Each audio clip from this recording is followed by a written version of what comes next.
In the beginning, God created the heavens and the earth. In the beginning, there was a singularity, dense, hot, and unimaginably small, that exploded into everything we see today. Two beginnings, two stories, one from Scripture, one from science. For centuries, religion insisted the universe had a beginning, while science leaned toward eternity. But in the 20th century, the tables turned.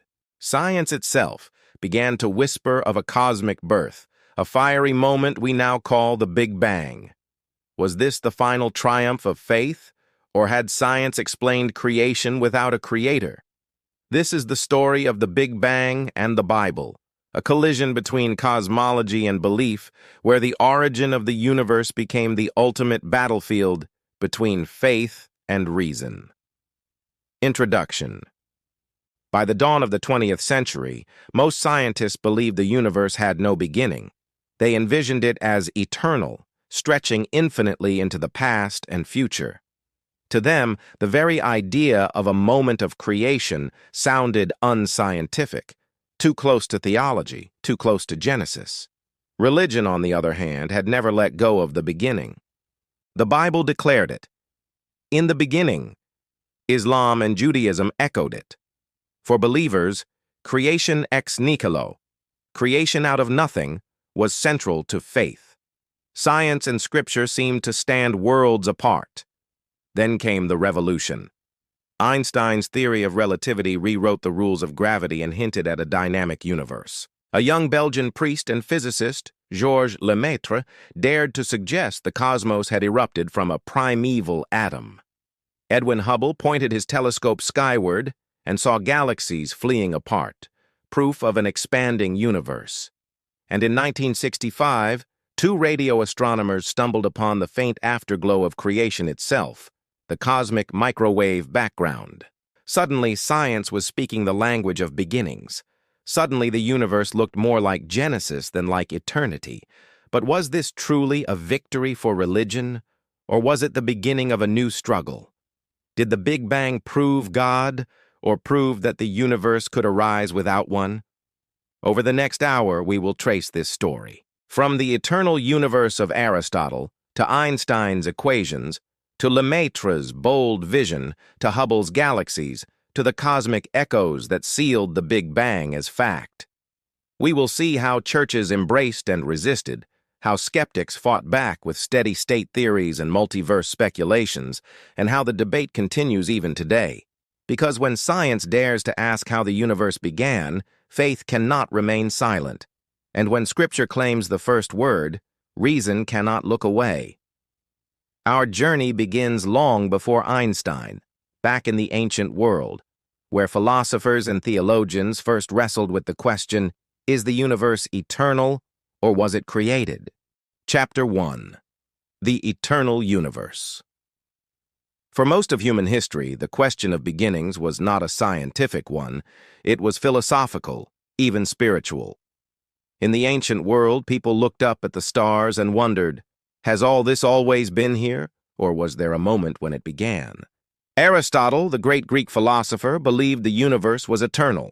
To him, the cosmos had no birth and no end, only an endless cycle of motion and change. An eternal universe felt safer, more rational, less messy than a sudden creation out of nothing. His ideas spread through centuries, carried into Roman thought, preserved by Muslim and Christian scholars, and quietly shaped how intellectuals approached the cosmos. But religion told a different story. Judaism, Christianity, and Islam all insisted on a beginning. In the beginning, God created the heavens and the earth. To believers, the universe had not always existed. It was an act of will, a divine choice, a creation ex nihilo, from nothing. This was not merely cosmology, it was identity, morality, and purpose. If the universe had a beginning, then it had meaning. If it had always existed, then meaning was harder to claim. For centuries, this divide held. Faith spoke of a cosmic birth. Science leaned toward eternity. Even as Christianity absorbed Aristotle, even as Islamic philosophers wrestled with Greek reason, the tension never went away. The eternal universe offered stability. A created universe offered purpose, which was true. This question lived in the background for centuries. Medieval theologians placed God at the center, while natural philosophers cautiously echoed Aristotle's eternal order. By the Enlightenment, many scientists favored an infinite universe, stretching backward without a first moment. A beginning, they argued, sounded too much like theology. A cosmos with no origin seemed more rational, more neutral, more scientific. And yet, beneath this confidence, there was unease. If the universe had no beginning, where did it get its order, its laws, its harmony? Why did anything exist at all? The eternal model explained continuity, but not origin. Religion pressed its advantage here. Science might avoid beginnings, but faith insisted they mattered. And so, as the 19th century ended, faith and science stood apart on this most fundamental of questions. Religion claimed the universe was born. Science leaned toward an eternal cosmos. It seemed the divide would never close. But then came Albert Einstein, and with him, equations that refused to stay still. What if the very math of the universe whispered that it could not be eternal, that it must have a beginning? Chapter 2. Einstein and Relativity. At the turn of the 20th century, science seemed confident in an eternal, unchanging universe. It was vast, static, and steady. The stars might burn, galaxies might swirl, but the cosmos itself, scientists thought, had always been, and always would be. Creation was for theologians, eternity was for physicists. But in 1915, Albert Einstein disrupted that certainty. His new theory of general relativity did more than redefine gravity. It reimagined space and time themselves. The universe, according to his equations, was not a fixed stage, but a dynamic fabric, curving, stretching, and bending under the weight of matter and energy. At first, even Einstein resisted what his own math implied. The equation suggested that the universe could not remain still. It must expand or contract. To avoid such a radical conclusion, he introduced a clever trick, the cosmological constant, a term that balanced his equations to keep the universe stable. In doing so, he forced the cosmos back into eternity, back into the safe vision of an unchanging whole. But what does it mean when even Einstein twists the math to avoid a beginning? Was it science speaking, or fear of theology's shadow? For centuries, religion had clung to the idea of a created universe. Now, suddenly, Einstein's equations seemed to whisper the same possibility. A beginning was hidden in the fabric of space-time itself. And yet science was not ready. Many physicists dismissed the idea of cosmic birth, not because the numbers were wrong, but because the implications felt uncomfortably close to Scripture. Einstein himself later admitted he had forced his equations to behave. He wanted eternity, not creation. The biggest blunder of my life, he would later call it. And yet, even in blunder, a door had been opened. Other minds began to push it wider. What if Einstein's equations, unchained from his constant, were pointing to a truth no one wished to face? What if the universe itself had once been smaller, denser, perhaps even born in a fiery moment? This was the stage onto which a young Belgian priest and physicist, Georges Lemaître, would step. He would dare to take Einstein's own equations and follow them to their conclusion. He would propose something that sounded outrageous to his peers, that the universe was not eternal at all, but had a beginning. Could it be that a priest, armed with mathematics, would be the first to glimpse the Big Bang? Chapter 3. Lemaître the Priest, who challenged Einstein. Einstein had bent his own equations to avoid a beginning, but not everyone was so reluctant. In the 1920s, a young Belgian priest and physicist named Georges Lemaître began to study Einstein's theory of relativity with fresh eyes. To most of the scientific world, he was a curiosity, a man in a Roman collar with chalk dust on his sleeves. Yet behind his quiet demeanor was a daring mind, one that saw no contradiction between science and faith. Lemaître accepted Einstein's equations as they were without forcing them into eternity. What he found was startling.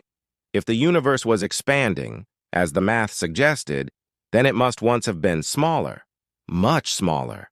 In fact, it must have begun as a single point of unimaginable density and heat. He called it the primeval atom. From this atom, he said, the entire universe exploded outward, unfolding into the cosmos we see today. A priest was proposing that the universe had a beginning, not from theology, but from physics. Would anyone listen? In 1927, Lemaître published his theory. He argued that galaxies were not fixed in place but moving away from one another, carried outward by the stretching of space itself. Few noticed. When Einstein finally read it, he dismissed it with a smile.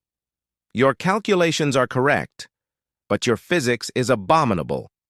To Einstein, it still sounded too much like theology dressed as science. But Lemaître persisted. He was not trying to defend Genesis, he insisted. His theory was not about God, but about nature. The primeval atom was not a mystical creation. It was the logical conclusion of mathematics. He urged scientists to separate physics from metaphysics, to judge his work by evidence, not suspicion. For years, he stood almost alone. In a scientific community skeptical of beginnings, his voice was drowned out.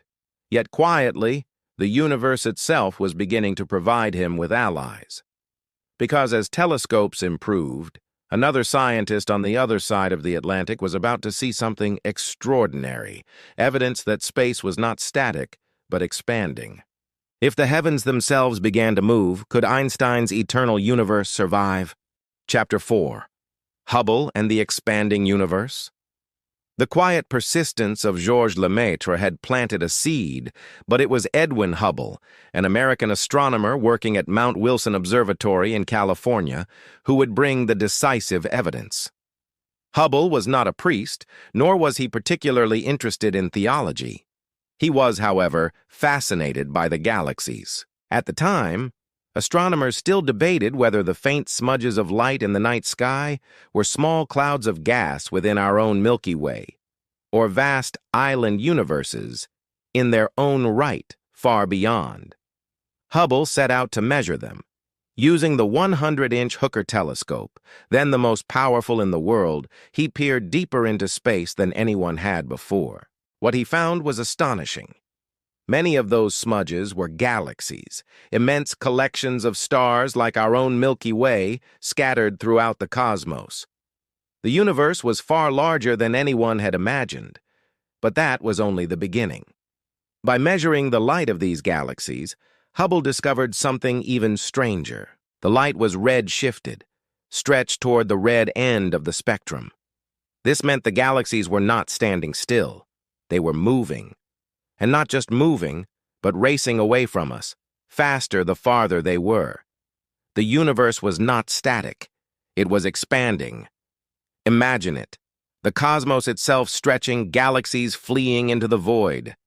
If everything was moving apart, what did that mean about where it all began? The implications were profound.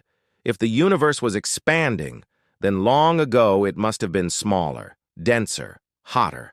Follow the motion backward far enough and the galaxies would all converge, not into Aristotle's eternal cosmos, but into something very much like Lemaître's primeval atom. News of Hubble's discovery spread quickly. For many, it was exhilarating.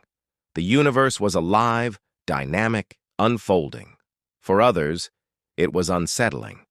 If the cosmos had a beginning, then the old philosophical refuge of eternity was gone. The question of origins could no longer be dismissed as theological fantasy. Einstein himself was confronted with the evidence in 1931 when he visited Mount Wilson Observatory and peered through Hubble's telescope. What he saw changed his mind. The data were undeniable. His cosmological constant, introduced to preserve a static universe, had been unnecessary. He called it the greatest blunder of my life. From then on, Einstein accepted the expanding universe, even if he still hesitated to speak of creation. And yet, there was irony. The theory that would later be called the Big Bang had come not from an atheist or a secular philosopher, but from a priest. For Lemaître, this was no contradiction. Science described the universe in physical terms. Faith described it in spiritual ones. To him, the two were not rivals but partners. Still, not everyone was so comfortable. The very idea of a cosmic beginning rang uncomfortably close to Genesis. Could it be that science had stumbled onto Scripture's first line? Critics bristled. Fred Hoyle, a British astronomer, mocked the idea on a BBC broadcast in 1949, dismissing it as a Big Bang. The name stuck, intended as ridicule, but it captured the imagination of the public. A cosmic beginning confirmed by observation sounded too much like theology for comfort. Was science proving God, or was it about to prove him unnecessary? The debate was fierce. Some scientists embraced the Big Bang enthusiastically, others fought for alternatives, hoping to restore eternity to the cosmos. The most prominent was the steady-state theory, which held that while the universe was expanding, new matter was continuously created, keeping its density constant forever. In this model, there was no beginning, no moment of creation, only endless cycles. For decades, the steady state and the Big Bang competed. It was more than a scientific rivalry, it was philosophical. To many atheists and secular thinkers, the steady state offered freedom from theology, a universe without a beginning and therefore without a creator. To many believers, the Big Bang was thrilling. Science was finally catching up to Scripture. But the truth of science does not bend to preference. Observations continued to pile up in favor of an explosive beginning. Galaxies were not arranged neatly. They were scattered in ways that suggested growth from a denser past. The faint glow of cosmic radiation, predicted by Big Bang theory, was eventually detected by accident in 1965, evidence that the universe still carried the aftershock of its birth. Hubble had cracked the door open, and the universe itself had rushed through. The cultural impact was immense. For centuries, religion had claimed a beginning, while science leaned toward eternity. Now suddenly, science itself spoke of a birth, an origin, a first moment. The pulpit and the observatory were whispering the same possibility, yet the meaning was anything but agreed upon. For believers, it was vindication. For skeptics, it was a puzzle. And for scientists, it was a mystery that demanded deeper exploration. If the universe truly began in a fiery flash, what or who lit the spark? Chapter 5. Science Meets Scripture. The discovery of an expanding universe was not just a scientific breakthrough, it was a cultural earthquake. For centuries, religion had proclaimed that the universe had a beginning, while science leaned toward eternity. Now, suddenly, science seemed to echo the very words of Genesis. In the beginning. For many, it felt like faith had finally been vindicated. The Catholic Church was among the first to notice. In 1951, Pope Pius X delivered a speech to the Pontifical Academy of Sciences in which he declared that the Big Bang offered powerful scientific confirmation of creation. He suggested that modern cosmology had reached the same truth proclaimed in Scripture, that the universe had a definite beginning, and therefore a creator. For believers around the world, it was exhilarating. After centuries of tension, after Galileo and Darwin, there was science apparently kneeling before faith.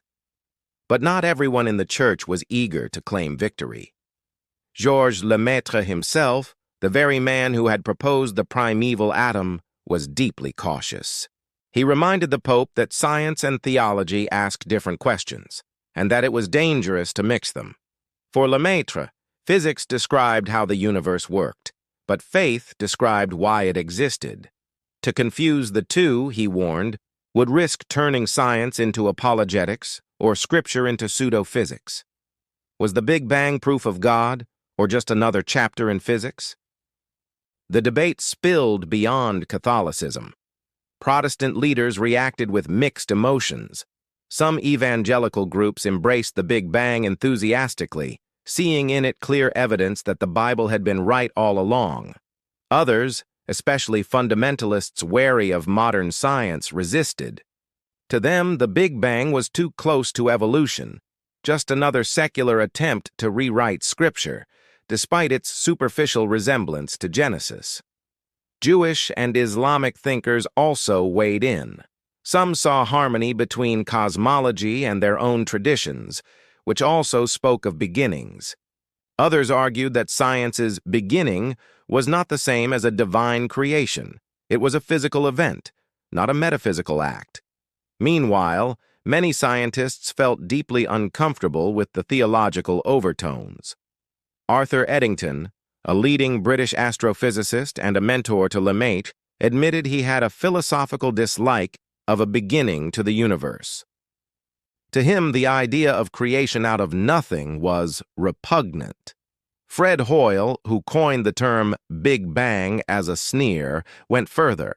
He and his colleagues developed the steady-state model in part because it allowed the universe to remain eternal, free from what Hoyle saw as embarrassing theological implications. In his view, Big Bang cosmology reeked of religious bias. And so, the fight was not only scientific but cultural. To many believers, the Big Bang was thrilling evidence that science was catching up with Scripture. To many skeptics, it was an intolerable concession to religion, an intrusion of theology into physics. Each side claimed the discovery as its own, twisting the meaning to fit its worldview. Can the same discovery be celebrated as proof of God and condemned as religious contamination? In the public sphere, the Big Bang became more than cosmology. It was a symbol. Magazines, radio broadcasts, and public lectures spread the idea of a universe born in fire. For ordinary people, it was poetic, mysterious, almost mystical. Suddenly, the cold equations of astrophysics sounded eerily like Scripture, and yet the scientific community insisted it was nothing of the sort. This was not theology, this was evidence, observation, mathematics. The tension reached a climax when Pius XV continued to describe the Big Bang as a validation of Christian doctrine. Lemaître, alarmed, requested a private audience with the Pope and urged him to stop. To use cosmology as proof of God, he argued, was to misunderstand both. The Pope relented. From then on, official Catholic teaching took a more cautious stance. Science could illuminate creation, but it could never replace revelation. This moment highlights a crucial theme in the story of faith and reason. When science seems to support faith, is it truly confirmation, or a dangerous temptation to misuse evidence? History has shown the risks. Galileo's telescope once seemed to contradict Scripture, and faith resisted. Now, the Big Bang seemed to echo Scripture, and faith embraced it. But in both cases, the danger was the same: confusing the language of physics with the language of theology. And yet, the allure was strong. For centuries, skeptics had claimed science undermined religion.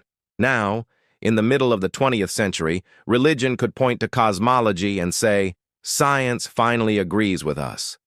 This claim, true or not, changed the cultural battlefield. Faith was no longer on the defensive. It had, at least for a moment, the upper hand. But how long could that advantage last? What if new discoveries overturned the Big Bang, or explained it away without God? The steady-state theory rose as a direct response to this tension. It allowed scientists who disliked the beginning to cling to eternity. It offered an elegant alternative in which matter was continuously created as the universe expanded, keeping everything balanced forever. To its champions, steady state was science purified of theology. To its critics, it was denial dressed as physics. And so the struggle entered a new phase: Big Bang versus steady state, creation versus eternity, theology versus secularism. It was more than a scientific disagreement. It was a cultural war. And as telescopes improved, as observations sharpened, the stakes grew higher. If one theory triumphed, it would not only reshape physics, but also the dialogue between science and religion.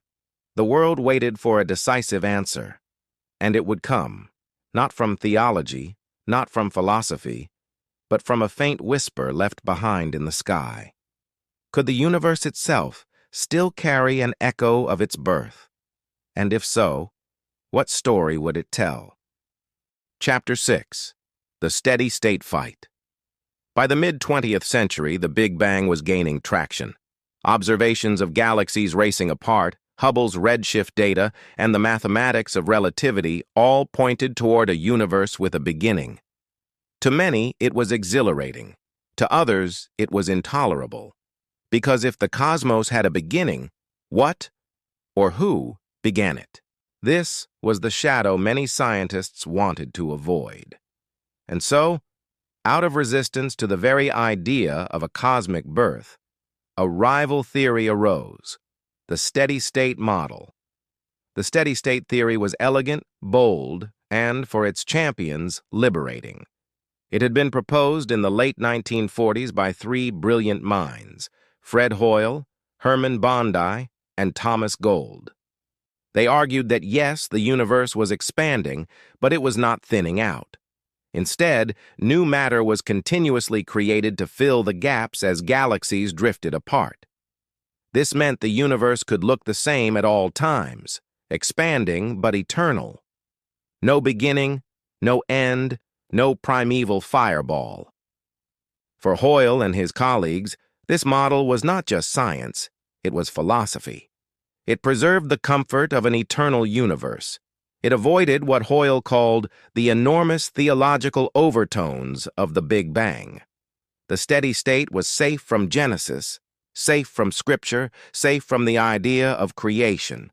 Was this science at work, or a defense mechanism against theology creeping in through the telescope? For 2 decades, the steady-state theory became the great rival of the Big Bang. The debates were fierce, not only in journals and conferences, but in radio broadcasts and public lectures. Fred Hoyle, with his sharp tongue and media savvy, ridiculed the Big Bang at every opportunity. It was Hoyle, after all, who had given the theory its now famous name, intending it as an insult. "The Big Bang," he scoffed. Sounded like a childish fairy tale, more like religious myth than scientific fact. Yet the insult backfired. The phrase stuck, the public embraced it, and while Hoyle sneered, the Big Bang gained an identity. Inside the scientific community, the struggle was intense. Both models had strengths. The steady state explained the apparent uniformity of the universe and appealed to those who preferred eternity. The Big Bang explained redshifts and predicted a cosmic beginning. Both had devoted defenders, and both seemed possible in light of the data available at the time. But beneath the equations lurked the deeper struggle: faith versus reason, theology versus secularism. The Big Bang was tainted in the eyes of its critics by its resemblance to religious creation. The steady state, by contrast, offered a clean break, a universe infinite, eternal, self-sufficient. Scientists who had no taste for theology gravitated toward it. And yet, cracks began to appear. The steady state required continuous creation of matter, but no one could explain how. The Big Bang, though unsettling, fit the evidence better. The galaxies, the expansion, the density of the universe, all matched a fiery origin. Still, the steady state refused to die. The battle lines hardened. Conferences turned into battlegrounds of words. Astronomers defended their models like generals guarding fortresses. Philosophers and theologians watched closely, knowing the outcome would ripple far beyond science. Was the steady state true science, or was it a last stand against the possibility of a cosmic creator? Meanwhile, in churches and synagogues, in mosques and temples, the debate echoed. Religious leaders pointed to the Big Bang as confirmation of Scripture. Critics of religion embraced the steady state as a defense against theology. The cosmos itself had become the stage for a culture war. By the 1950s, the public was caught in the middle. Popular magazines published side-by-side explanations of Big Bang and steady state, presenting them almost like rival religions. School teachers struggled to explain the difference. Philosophers debated whether science had crossed into metaphysics. And in laboratories, physicists searched for evidence that might break the tie. The decisive moment would come not in theory, but in observation. The universe, it turned out, still carried the scars of its birth, if one knew how to listen.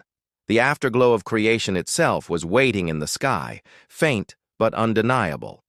And in 1965, by accident, it was found. Could the universe itself still be whispering about its beginning? And if so, would it silence the eternal dream of the steady state forever? Chapter 7. The Smoking Gun, Cosmic Microwave Background.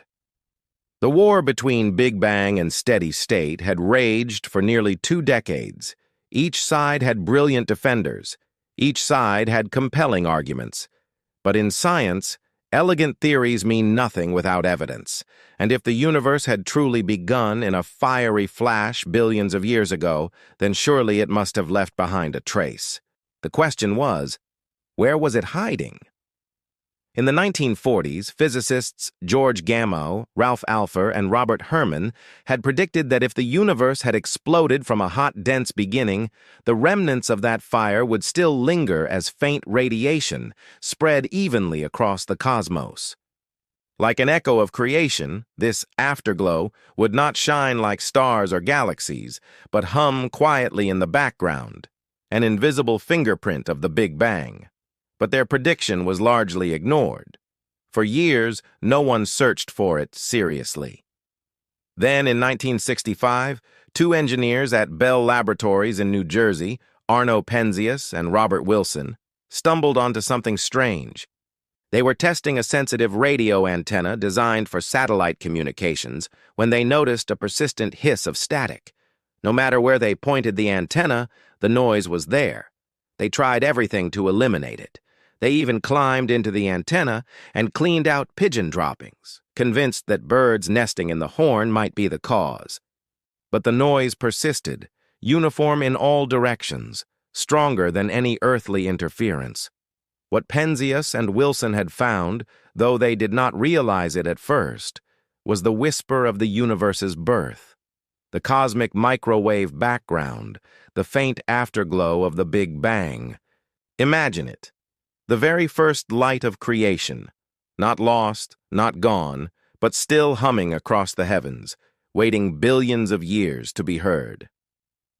When news of the discovery reached Princeton University, where a team of physicists had been preparing to search for this very radiation, the pieces clicked into place. The cosmic microwave background was real, it was everywhere, and it was exactly what the Big Bang predicted. The steady-state theory, elegant though it was, had no answer for this cosmic whisper. Its eternal universe offered no reason for such a relic of heat. Overnight, the balance shifted. The discovery was hailed as the smoking gun of cosmology. The Big Bang was no longer just one theory among many. It was the theory, the best explanation for the origin of the universe. The steady state collapsed under the weight of evidence. Hoyle, once so confident, found himself defending a dying model. By the late 1960s, the scientific community had decisively embraced a universe with a beginning. For religion, the news was electrifying. The Catholic Church saw vindication in the discovery. Protestants, Jews, and Muslims also celebrated, many pointing to the radiation as the modern equivalent of God's first command, "Let there be light." For skeptics, however, the excitement was bittersweet. The Big Bang was undeniably true, but its resemblance to theology remained uncomfortable. Was science unwittingly proving Scripture correct? Scientists responded with caution. The discovery confirmed a beginning, but not a creator. The microwave background told of hot plasma cooling into atoms, expanding into galaxies. It was physics, not theology. But in the public imagination, the association was irresistible. Suddenly, the most advanced science of the age seemed to echo the oldest words of faith. If science could measure the afterglow of creation, had it stumbled into the very throne room of God? Or had it only revealed how little we understood about beginnings? In the decades that followed, the cosmic microwave background became one of the most studied phenomena in astronomy. Satellites like COBE, WMAP and Planck mapped it in exquisite detail, confirming the predictions of Big Bang theory to astonishing precision. The universe we now know is about 13.8 billion years old. It began hot, dense, and bright, then expanded and cooled into the vast cosmos we see today. But even as science celebrated this triumph, deeper questions emerged. Why did the Big Bang happen at all? What triggered it? What came before it, if before even makes sense when time itself began at that moment? The discovery had answered one question, but it had unleashed 1,000 more. The steady state had fallen, but the struggle between faith and reason was far from over. For some, the microwave background was proof that creation had a scientific explanation. For others, it was proof that science and scripture were two ways of telling the same story. And so the debate lived on. If the universe has a beginning, what or who was behind it? The cosmic afterglow was a whisper from the dawn of time, but it was silent on the greatest mystery of all: meaning. Science had measured the echo. Faith still claimed to hold the voice behind it. Chapter 8. Theological Reactions. For many scientists, the debate was settled. The Big Bang had won. The steady state had collapsed. But outside the laboratory, another question rose to the surface. What did this mean for faith? The discovery of the cosmic microwave background was a triumph for science. For the first time, the universe itself had given up its most ancient secret, the faint afterglow of its birth. For centuries, religion had spoken of a beginning. Genesis had declared it. The Quran had echoed it. Jewish traditions had taught it. Now, suddenly, cosmology seemed to confirm it. To many believers, this was exhilarating. Had science, after so long an adversary, finally joined hands with Scripture? The Catholic Church responded swiftly. Pope Pius XI had already hailed the Big Bang in the early 1950s as scientific proof of creation. After the discovery of the microwave background, the Vatican felt vindicated. It seemed that the words of Genesis, "Let there be light," now carried the weight of physics behind them. But within the Church itself, caution prevailed. Georges Lemaître, the priest-physicist who had fathered the idea, insisted that science must not be conscripted into theology. A universe with a beginning did not automatically mean a creator in the biblical sense. The Big Bang was not Genesis, it was cosmology. Was the universe's beginning a divine moment, or just a physical event? Protestant reactions were more divided. Some evangelical leaders embraced the Big Bang enthusiastically, pointing to it as evidence that the Bible had always been right. To them, it was a modern confirmation of ancient truth, but others resisted. Fundamentalists who already rejected evolution were suspicious of cosmology, too. If scientists could be wrong about life's origins, could they not also be wrong about the universe's? For some, the Big Bang was a distraction from literal creationism. For others, it was an unexpected ally. In Jewish thought, too, reactions were varied. Many rabbis and scholars welcomed the Big Bang, seeing in it echoes of Bereshit, the opening word of Genesis, in the beginning. They spoke of harmony between Torah and cosmology, between revelation and discovery. Yet others were cautious, reminding their communities that science changes. To tie faith too closely to one theory was to risk another Galileo moment, when faith would be forced to retreat if science moved on. Islamic thinkers also engaged deeply with the Big Bang.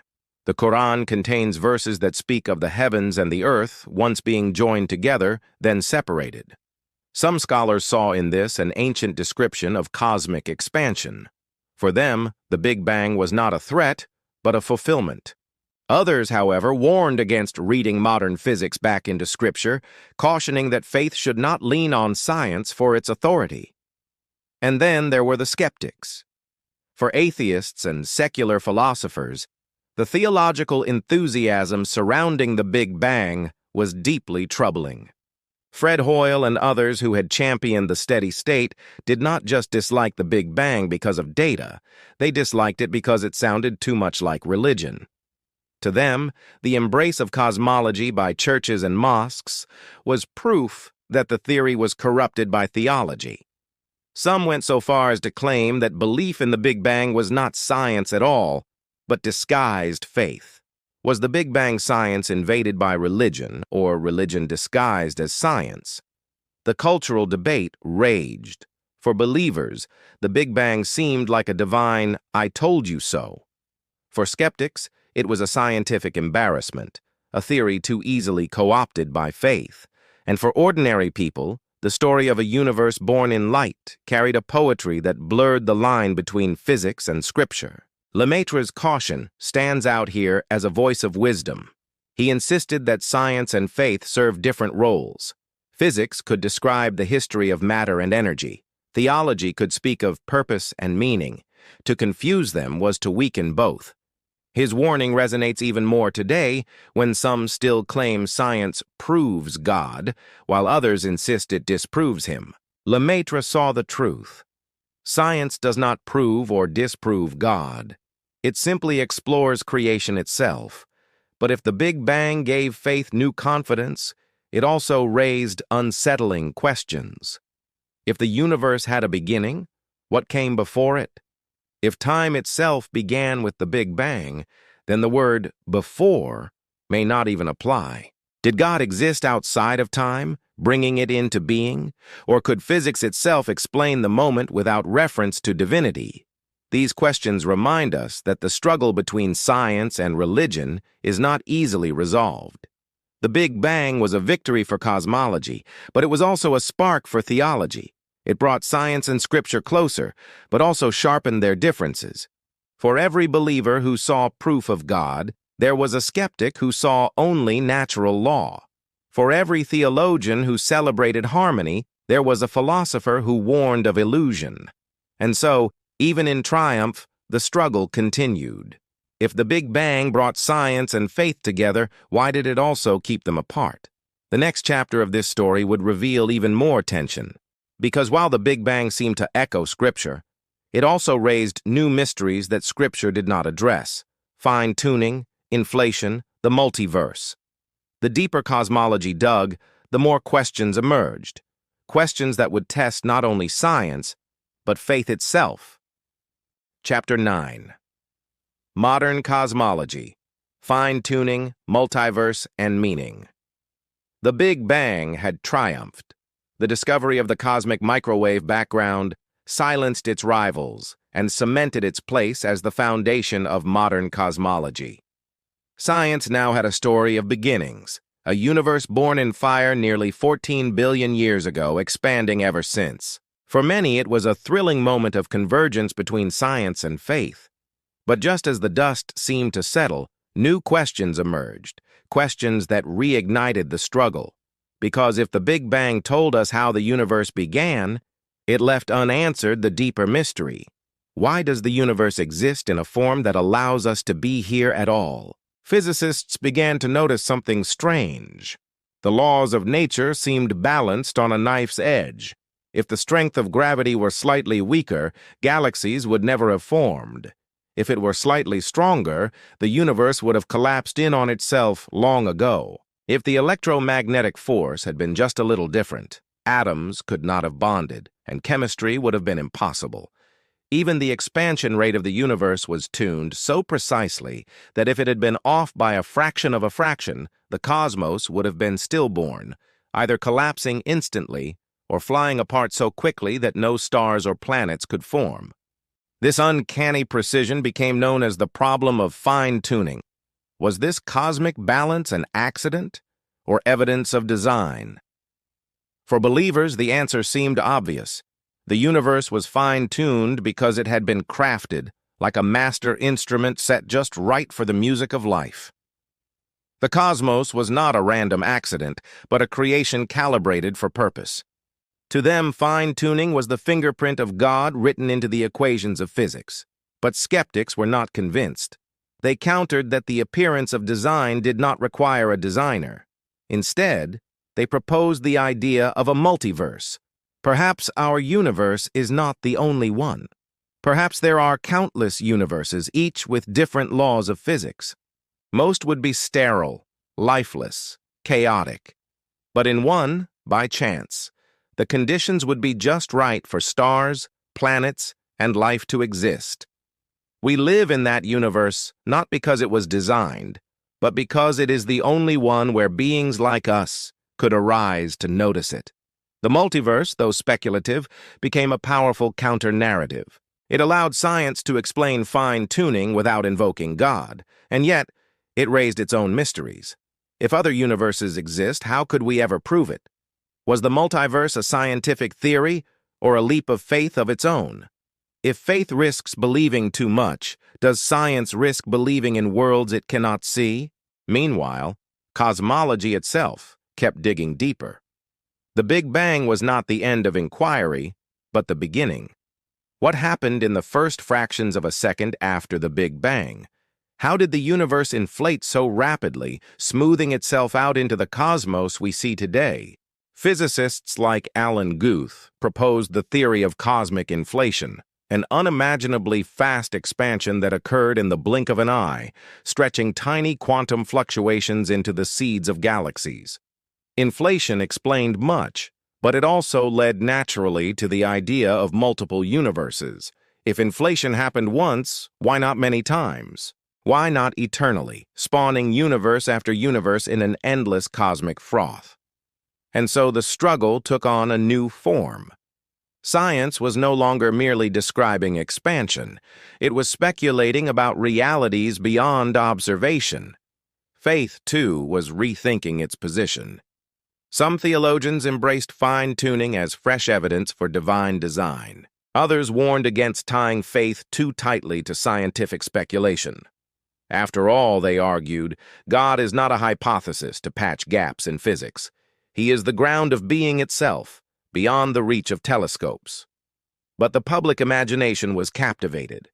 Popular books and television shows began to speak of parallel universes, multiverse bubbles, infinite realities. For some, it was exhilarating, a new frontier of science. For others, it sounded eerily like mythology reborn in lab coats. Was the multiverse science pushing boundaries, or science slipping into fantasy? At the same time, another profound question lingered. What does the Big Bang say about meaning? Science could describe the universe's beginning, but not its purpose. It could measure fine-tuning, but not explain why life matters. For religious believers, this gap was crucial. The universe might begin with physics, but only faith could answer why it exists at all. For skeptics, the gap was simply a reminder that meaning is not written into the stars. It is created by us, fragile creatures on a small planet in a vast cosmos. And so, even after the Big Bang's victory, the struggle between science and religion endured. The battle lines had shifted. It was no longer just about whether the universe had a beginning. It was about why it is the way it is, whether fine-tuning points to God or to the multiverse, whether science alone can explain reality, or whether faith still has a voice. The debate continues in classrooms, pulpits, and laboratories. Physicists speak of inflation and multiverses. Theologians speak of creation and providence. Philosophers weigh in on meaning and existence. And ordinary people, staring up at the night sky, wonder whether the stars are accidents or signs. If the universe is tuned for life, is it because of chance, necessity, or design? The Big Bang had answered one question, but in doing so, it had opened 1,000 more. And so the story of faith and reason was far from over. In fact, it was entering a new phase, one where science and theology, far from being reconciled, found themselves wrestling over ever deeper mysteries. Conclusion. The story of the Big Bang is not just the story of physics. It is the story of humanity wrestling with its oldest question. Where did we come from? For centuries, faith declared that the universe had a beginning, while science clung to eternity. Aristotle's eternal cosmos, the steady heavens of Newton, the eternal balance of the steady state, all stood against the ancient cry of Genesis, in the beginning. And yet, in the 20th century, it was science itself that crossed the line. Einstein's equations whispered of expansion. Lemaître's primeval atom dared to suggest a cosmic birth. Hubble's telescope revealed galaxies fleeing into the void, and the microwave background sang faint but undeniable, the afterglow of creation itself. The irony is striking. Faith had long defended a beginning. Science resisted. But then science, almost against its will, discovered that the universe did, in fact, have a first moment. Was this vindication for religion, or proof that nature could explain itself without need for a creator? Here lies the paradox. The Big Bang gave us answers, but not certainty. It told us how the universe expanded, but not why it exists. It showed us fine-tuning, but left us to argue whether it points to God or to chance. It opened the door to the multiverse, but raised the question of whether infinity upon infinity explains more or less than a single act of creation. If the universe has a beginning, does that mean it has a purpose, or only a past? For believers, the Big Bang is often seen as an ally, a scientific echo of Scripture. For skeptics, it is a challenge, a reminder that science can explain mysteries once reserved for theology. For scientists, it is both triumph and frustration, an elegant theory that explains much, but never quite enough. And so the struggle between faith and reason continues. Not because one is right and the other wrong, but because each asks questions the other cannot fully answer. Science measures the how. Faith seeks the why. Together, they weave the story of humanity's search for truth. From Aristotle's eternity to Einstein's equations. From Lemaître's lonely vision to Hubble's galaxies. From Hoyle's defiance to Penzias and Wilson's accidental discovery, the Big Bang has shaped not only our understanding of the cosmos, but our understanding of ourselves. It is a reminder that even the most settled truths can be overturned, that even the most eternal-seeming ideas can collapse under the weight of new evidence. And yet, behind every discovery lies the same mystery. Why is there something rather than nothing? Perhaps that is where faith and science will always meet. Not in answers, but in the questions themselves. For whether one looks through the lens of Scripture or through the eyepiece of a telescope, the awe remains the same. A universe vast, ancient, and beautiful, filled with galaxies and stars, but also with wonder and longing. The Big Bang does not end the story. It is only another chapter, and the struggle between science and religion, between faith and reason, continues, shaping how we see the universe and how we see ourselves. If you've stayed with us through this journey, thank you. The story of the Big Bang is not just a tale of physics. It is the story of humanity searching for its place in the cosmos. And now, I'd like to hear from you. Do you think the Big Bang is proof of creation, or proof that science needs no creator? Does fine-tuning point to design or to chance? Where do you stand in the struggle between faith and reason? Drop your thoughts in the comments below. I read every one of them, and I'd love to hear your perspective. If you enjoyed this episode, make sure to subscribe to Logic Over Spirit and hit the notification bell so you won't miss our next chapter in this series. Faith in the Lab, when biology meets the soul. Because the story doesn't end here, it only gets deeper.